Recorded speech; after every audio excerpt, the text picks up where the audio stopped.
Welcome back to Edgar TV for another video diary, this time off to Belgium. That there is Kim, that is the star of Who Hangs Up First. We did decide to drive over, but Zach didn't book the ferry for the right day. He actually booked it for the Friday, despite the fact we was travelling on the Thursday, which they did manage to fit us on a ferry later on in the evening, but it did mean we had to sit around a bit, and it also meant we had to pay another £70, which, as you can see, Zach wasn't too pleased with.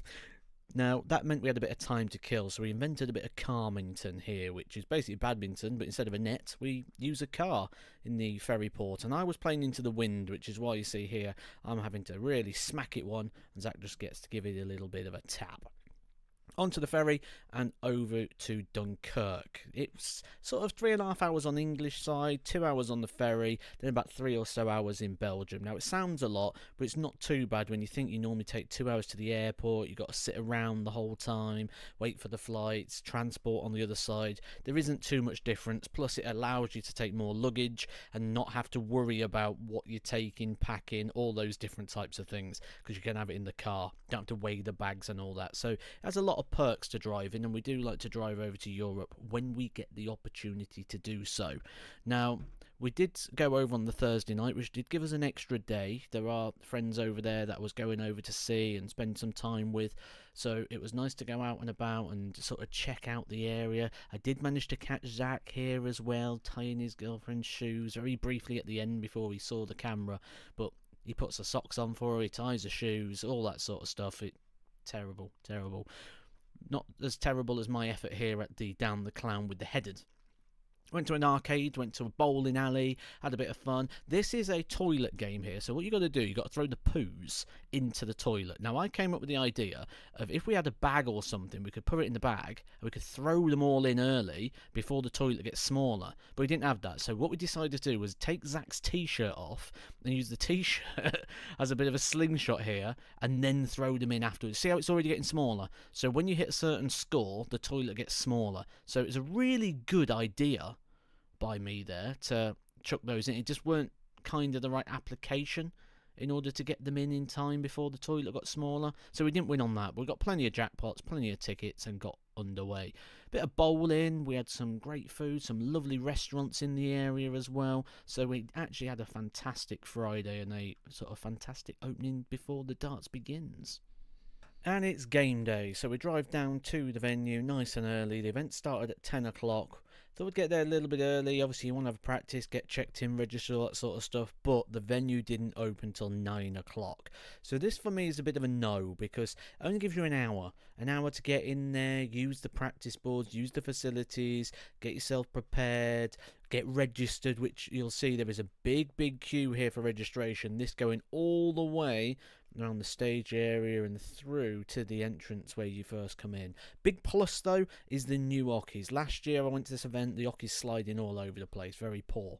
This year much better, fixed, sort of no movement in the hockeys, nice sturdy, no wobble on the board, massive improvement on the board. So a big plus to Belgium, well done, because that setup is a million times better. Now around the room, plenty of seating, plenty of facilities, the room big enough, no complaints whatsoever with the room like I've had in other places. This one more than suitable for the task, other than the fact the toilets are outside and they're disgusting and they need cleaning throughout the day, which they didn't get done, but I'll get to that at the end of the video.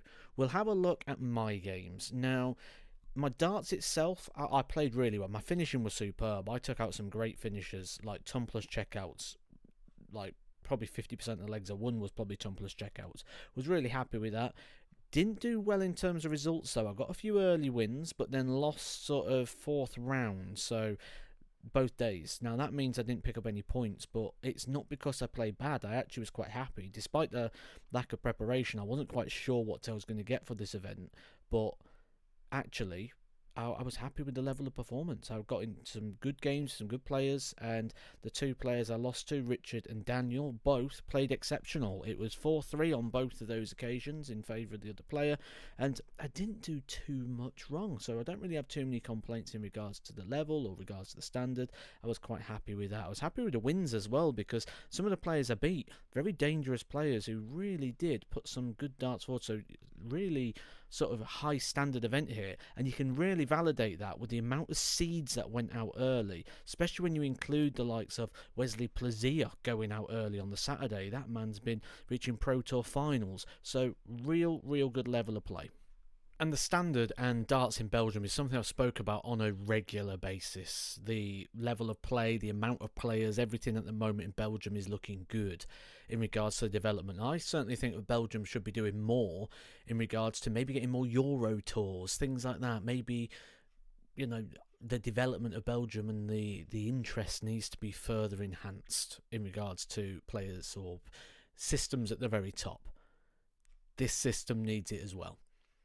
So, as you can imagine, I always do these reviews of everywhere I've been, and there was issues in Belgium as well. And this is one of the things that's bugging me a little bit. There's certain things that I've sort of done really well here from the Belgian Open. They've improved the boards, they've improved the hockeys, all of that fantastic. But then when there's porta cabins outside for toilets, and there was... I didn't film them. I wouldn't film them because it was absolutely disgusting. They stunk. They don't get cleared out at any point. I know a lot of people didn't really want to use them, but you have to because there's nothing else anywhere nearby. And you got to pay for it as well. You need a wristband, which costs... It's only €1. It's only €1. But you need a wristband to go to the toilet. You need a wristband to order a drink from the bar, but you've got to buy tokens to go to the bar. So you've got to buy tokens to go to the bar, but then you've got to buy a wristband to be able to use your tokens to buy something at the bar. So, yeah, I didn't understand that one. That one wasn't a good one for me. Couple of things happened within the games. So, on day number 1, I was 3-all. As I've mentioned already, good game. Richard, good player. Never met him before. Decent lad, great player. He ended up winning that. But on the board next to me was a player who I think he's got to say I was disappointed in. Arjun Kontaman. He lost his game on the board next to me and then cut across. So I'm stood behind my opponent, waiting to play, waiting for the hockey to be clear. He's lost. He's cut across in front and then knocked my darts out of my hand at 3-all. Now, that is why when you look at the PDC and the Pro Tour, what they do is they have those partitions in to stop that sort of thing happening. They have the tables. They ask you to walk around the back of the tables as well. Obviously, you don't have those sort of things in place with WDF, and you're sort of looking at players. And now, if this was just someone who just turned up to have an event, you'd understand. But someone who's supposed to be experienced, I was disappointed in that, and I did let him know. Knocked the darts out of my hand. I was 9 darts into a 3-all leg. Let's say I don't think it's affected the result in any way because the player played really well. It was disappointing then to find out that there was actually teammates sat on the same table and spending the whole day together. I don't think they're linked, but at the time you can imagine my frustration kicking in, and yeah, so wasn't too pleased with that. Frustrations as well on the Sunday as well. So I've lost my game again. No qualms. Good match. The guy just played better. You get that. You get that, so absolutely that's fine. Then I was waiting around to mark. Now they've got times on everything, so I'm waiting till 3 o'clock. That was my time to mark the board. It's got to 3:05 and only one player's there, so I've gone up to reception and said I've only got one player on the board. They went, oh no, you've got to wait half hour. And I'm like, I've already waited half an hour. Why do I have to wait another half an hour? They went, because the game on the bottom half of the draw is now playing. You have to mark the winner of that. I'm like, so I've got to mark the winner of the guy who beat me in the board semi. So I've got to mark the board final, even though there's a board semi-final happening in the bottom half. They went, yeah. I said, so the guy who loses on the bottom half of the draws doesn't have to mark, but you expect me to sit around for what was an hour and 15 minutes to mark the next game? Yeah. Why? It's the rules. What rules? The WDF rule. What rule?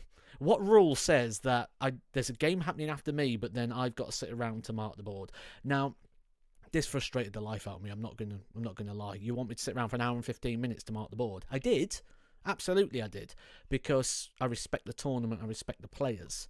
However, I've said this before, the organisation needs to be better. And I know what people will say. It's an amateur event. It's not. This is meant to be a world-ranked event. It's not a charity fundraiser. Stop using volunteers. Pay peanuts, get monkeys. Now, where's the money come from? Easy. €25 per player to play in this event. I've worked out from entry fees alone, £27,500 was revenued. That's before sponsorship. That's before everything else that will come with it. From entry fees alone, turnover around £27,500. The payout is as follows. As you can see, a long way off. This is double, by the way. This is over 2 days, Saturday and Sunday, so it's double what you're seeing here. Now, as you can see, a long way off 27,500. So but a lot of these nations, what they're doing is they use ranked events as fundraisers for the national teams and things like that. And it needs to stop. It needs to stop. And I'm hoping that with the feedbacks and the videos and the things that I'm doing and highlighting these issues, that things will come to light and it'll be a better system like it should be. Now, the WDF's quite new to this. Remember, this used to be the BDO. So the WDF's quite new to this, and I obviously come purely from a professional background. I've only ever played the PDC. I've done it for 11 years. So I get there's going to be discrepancies, but basic organisation skills like who should mark a board when there's a game going on. I don't wait for that game to finish. The loser of that marks the board. It's simple. Little bits of partitioning. So players who aren't knocking darts out your hands. Clean facilities.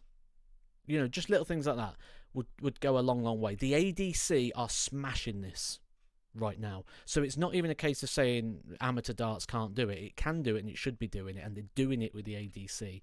So the WDF need to catch up because ADC is now going into Europe, and also they've now got the Global Championships, which is an end-of-year payoff. So if WDF don't catch up soon with these basic things that we're talking about on these videos on a regular basis, I think they're going to get left behind moving forward.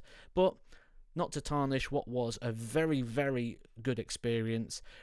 Travelling back, hit a load of traffic on the way, ended up being about a 12-hour drive back to the UK, but absolutely love my time over in Belgium, and I look forward now to what's coming ahead. Now, what is coming ahead for me? More tournaments. I'm going to start now cranking it up because, as you know, I want to go lakeside. I want to do the World Masters. There are 2 events that I'm going to be playing in at the back end of this year. I need to start practicing now and playing properly because I can't do this the way I am if I want to do well in those events. At the moment, I play like every 2 months, every 6 weeks, things like that. I need to get some consistent form going. So you're going to see a lot more video diaries coming up. I'm going to be in a lot more events. I'm going to be playing in the Modus Super Series as well. I'm going to be practicing a little bit more. I'm going to start ramping it up now because I'm playing well enough with 60-70% effort, and now can put in that extra bit. Now we're getting to the back end of the year, so I've cleared a couple of weeks in my schedule, cleared quite a few bits. I'm working around darts now at the back end of the year. Throughout the year, what I tend to do is I tend to work around media commitments. Now I'm moving those around darts. So it'll be interesting to see what comes up at the back end of the year, but I do expect over the next couple of months things to start ramping up. And if you do enjoy these video diaries, you enjoy seeing what it's like, you enjoy this sort of feedback, I will be doing that on these events. And once I've been to a few more countries, I'm also going to be grading and ranking on my experience and the player experience of what these events offer. So make sure you're subscribed if you want to know which countries are the best ones to go to if you're looking at playing some of the WDF ranked events. Catch you soon, guys, for some more Edgar TV.